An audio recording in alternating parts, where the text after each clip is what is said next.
I very much remember my first Sunday here. Got myself in my own little pew in the back, and on my way out, someone very, very politely tapped me on the shoulders and said, "You're new here. I know that. How are you? What is your name?"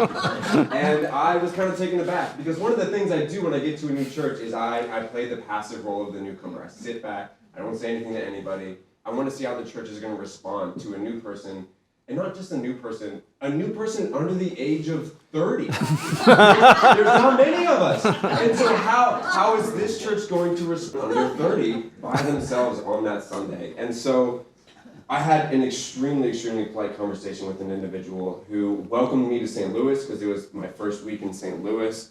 And they were like, "Well, you got to make sure you bring your wife next Sunday." And from there, you could really see the way in which that theme of, "I'm excited that you're here with us today," has just continued all the way through. Whether it was the altar guild, right, getting lunch with the altar guild, or having breakfast with the men, everyone has seemed like they're excited for me to be here. Not just because I'm working with the youth, right? That's secondary. Once they find out I work with the youth, they're even more excited, and that's wonderful. But they're excited that I'm here now, just as me being me. And I think that's what's most important when thinking about welcoming individuals into the community. They don't have to fit the mold of the Anglican church, right? We have a lot of ups and downs and kneelings and creeds that we say along the way. And that can be a little intimidating for newcomers to the church, especially people who didn't grow up in the Episcopal Church.